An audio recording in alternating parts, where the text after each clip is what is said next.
Per Sant Jordi, roses, llibres i petons i sèries, moltes sèries.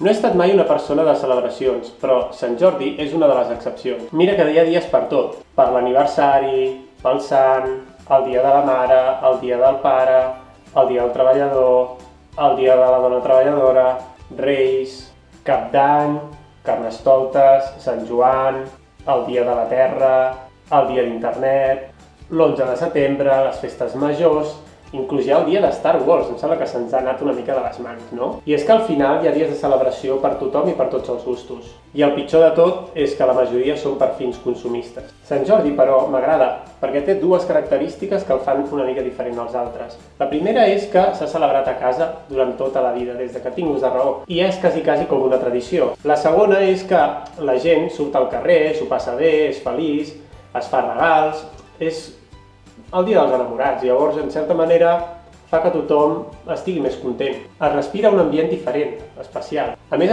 des de l'escola ens han explicat la història de Sant Jordi, del drac, la donzella que salva per amor, l'espasa clavada, el broll de sang, la rosa que surt del terra i que li regala a la donzella com a senyal del seu amor. És tot com molt màgic, és especial, és diferent. A més, a l'escola s'explica d'una forma per nens. No us penseu que és en plan terrorífic per fer que els nens es callin de por. El millor de tot, de la celebració, és que, a part de ser el dia dels enamorats, és que fomenta la lectura, cosa que en els últims temps no hi ha gaire afició. Però bueno, com que jo no sóc gaire de llegir, i a més, no, us ho puc ensenyar. De fet, la gent que em regala llibres sap que com que no llegeixo molt, bueno, és millor regalar-me alguna que no sigui tant de llegir i que sigui més de, potser, de visual, de veure. Aquesta és l'estanteria que tenim aquí a casa. Com veieu, no hi ha gaires llibres. Hi ha dues estanteries i a més l'estanteria de dalt no és meva. Bueno, crec que hi ha un llibre que és meu, aquest aquí. La felicitat no té preu. No és un llibre de lectura, sinó és més aviat un llibre de frases. Frases estil: mai no és llarg el camí que porta a casa d'un amic. O, per exemple, val més tornar a sembrar que plorar per la collita que es va perdre. O sigui que són refranys o frases fetes molt fàcil de llegir. Després, a la segona estanteria sí que tenim uns quants llibres meus, però tots són llibres una mica en plan còmic. Catacrac, que parla sobre la crisi, com veieu són tot dibuixos. El llibre de RAC1 ens el van regalar, o sigui, el llibre del David Carradent amb totes les cançons de Mishima, un llibre de Feng Shui. Aquest llibre se suposa que m'havia d'ajudar en la meva faceta de ser autònom i treballar per mi mateix. Més llibres amb historietes i la història de Catalunya de la iaia, les receptes de la iaia i, com no, els típics llibres per gent emancipada. Tarees domèstiques per emancipados. Cuina per a fills emancipats. I aquí a darrere tinc, com no, la guia de Final Fantasy XIII. I això és tot, no tinc més llibres. I com que no sóc molt lector, bé, soc lector, però més aviat de revistes, articles, documentació necessària per poder fer la meva feina. Però no soc lector de llibres, de novel·les. Com que d'això no en puc parlar gaire, he decidit parlar-vos de sèries, que últimament en veig bastantes. I per fer-ho, què millor que guiar-me d'una eina que he utilitzat durant 15 anys. I com no, aquesta eina, a la que em prefereixo, és Film Affinity. Film Affinity és una pàgina web on pots votar del 1 al 10, segons si t'ha agradat més o t'ha agradat menys, totes aquelles pel·lícules, sèries i programes de televisió o del cinema. I a més pots fer llistes ordenades per poder veure visualment si una t'ha agradat més que l'altra. Llavors jo en aquesta web he fet una llista de les sèries que més m'han agradat. Cal aclarar que aquesta llista és una llista de les sèries de televisió que jo he vist. Evidentment hi poden haver-hi un munt de sèries que no hagi vist i que poden ser millors que aquestes.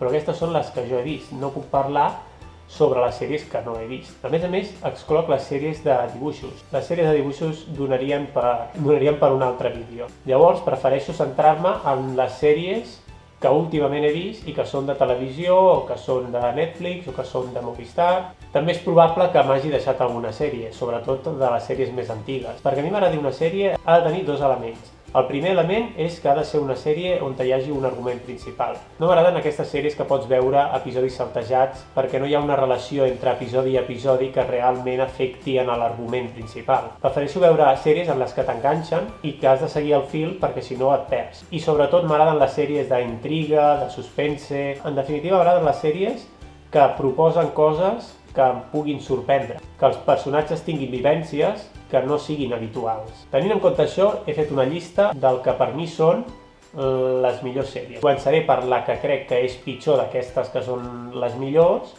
acabaré per la que jo crec que és la millor sèrie que he vist en tota la meva vida. Bé, encara que a vegades discrepo d'algunes crítiques i obres, que a més s'han fet molt famoses, la majoria de cops sí que sol coincidir bastant amb la gran majoria de comentaris i opinions. Bé, com podeu veure, he fet una llista de les sèries que he vist. No he fet l'ordre exactament per votació, ja que a vegades en calent poso una nota que potser no es mereix, que és inflada o que en aquell moment he valorat que no era tan bona. Llavors, després, amb el temps, ho reviso, no canvio la nota, perquè sí sé quan la vaig votar, però sí que en el llistat la sèrie la canvio de posició i la poso més amunt o més avall, depenent de si crec que realment s'ho mereix.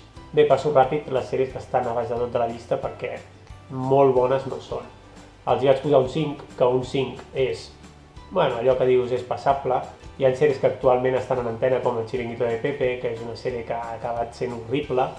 Pulseres vermelles, que jo crec que està bé però que tampoc hi ha per tant. Person of Interest, que ha decaigut molt. Blindspot és una sèrie que estan fent actualment però que no sembla que tingui gaire contingut. Modern Family ha guanyat un munt de premis, però a mi no m'acaba de fer el pes. Bé, i així hi ha unes quantes. La majoria de sèries que tenen un 5 o un 6 que són sèries que les pots veure, no passa res si les veus, no et faran cap mal, però són sèries que les podries no veure i no t'aportaria res. Tens Sin Límites, True Blood, Falling Skies, Casi Humanos, Nit i Dia, Quantico, Gossip Girl, Flesh and Bone... Aquí ja comença a haver-hi sèries una mica millors, com per exemple Episodes del Matt LeBlanc, Marvel, Agents of S.H.I.E.L.D., Orange is the New Black, Eureka, Joc d'Arcàdia, que va ser una de les primeres sèries que vaig veure, o les temporades d'American Horror History, que estan bastant bé. Héroes, que va acabar fatal, Eres lo peor està bastant bé. Després tenim les sèries de riure que últimament han estat en pantalla, com Como conocía vuestra madre o Friends, que la veritat estan bastant bé per ser de riure. Edició anterior va ser la primera sèrie que vaig seguir regularment en el Canal Plus. Estem parlant de l'any 96, o sigui de fa 20 anys. Tenim a la posició 14, al principi no m'agradava, era una sèrie que el fet de tenir una gent en una presó i que haguessin de sortir no em resultava gaire interessant. La veritat és que a la gent li va agradar més la primera temporada que la resta. Doncs a mi em va agradar més la resta que la primera temporada. A la 13a posició he posat a New Girl, que també és una sèrie de riure on hi ha un grup d'amics, igual que Como conocí. A la posició 12 he posat Better Call Saul. La primera temporada està bé, encara no he vist la segona. Fear the Walking Dead, que per ser un spin-off de The Walking Dead està força bé. A la posició 10 he posat a Jessica Jones, que per ser una sèrie d'un personatge Marvel, la veritat és que està molt ben construït, no et dona la sensació d'estar veient una pel·lícula de superherois, cosa que està molt bé. A la 9a posició he posat a Misfits. És un conjunt de joves que han comès delictes menors i els han posat a fer obres comunitàries. I resulta que cada un d'ells desenvolupa un poder diferent. És una proposta que em va agradar bastant, encara que al final els actors van acabar marxant i van haver de substituir els personatges per uns altres i va acabar sent una mica rotllo. A la 8a posició he posat a Walking Dead, que tot i haver fet ja moltes temporades i parlar sempre de lo mateix, aguanta el tipus i sembla que van traient noves formes de sorprendre els espectadors. A la 7a posició he posat a Community. Aquesta sèrie per mi és la millor sèrie còmica que he vist. A la posició 6 he posat a Sense8, que és una sèrie molt estranya que han fet els creadors de Matrix i que em té una mica intrigat de cara a la segona temporada. A la 5a posició, Fringe, en quant a sèries de ciència-ficció, és una sèrie que està molt ben treballada. L'argument principal va sobre la possibilitat de que hi hagi mons paral·lels i això fa que la sèrie creixi d'una forma exponencial. I entrem en el top 5 de les millors sèries que he vist. En el número 4 tenim a Joc de Trons. És una sèrie que al principi jo pensava que no m'agradaria, perquè les sèries que són així medievals i que van amb cavalls i amb espases i de més, són sèries que no m'atrauen. però els elements que són fantàstics de la sèrie i sobretot la brutalitat que té la sèrie en carregar-se personatges principals és algo que a mi m'agrada bastant. A la posició 3, True Detective. He de matitzar que estic parlant de la primera temporada, la segona temporada no l'he vist, però la primera és magistral, de principi a final. És una temporada perfecta. Munten uns personatges que són increïbles. Els diàlegs, la investigació, tot com està muntat, és impressionant. En segona posició he posat a Sherlock. A mi m'agrada d'aquesta sèrie són precisament el Sherlock i el Watson. O sigui, com estan fets aquests dos personatges i com interactuen entre ells és per mi la base de la sèrie. Els casos queden com en segon pla. Trobo que els actors fan una feina que és impressionant. I en la posició número 1, Dexter. Van aconseguir fer una sèrie on el protagonista principal era de dia un forense de la policia i de nit un assassí en sèrie que intentava controlar el seu instint de matar. I a més és una sèrie que cada temporada tracta d'un tema diferent. A la primera temporada tracta sobre un familiar i la relació del protagonista principal, Dexter, amb aquest familiar. A la segona temporada tracta la relació de Dexter amb un altre personatge i així cada temporada va tractant la psicologia del personatge principal en relació amb les diferents altres persones que estan en la seva vida. Això sí, he de dir que l'última temporada em va decepcionar sobretot al final, ja que veus una evolució del personatge durant 5 temporades i en els últims episodis no es correspon el que estàs veient amb el que ha anat passant. Però bé, això passa en moltes sèries, com per exemple Com ho conocí.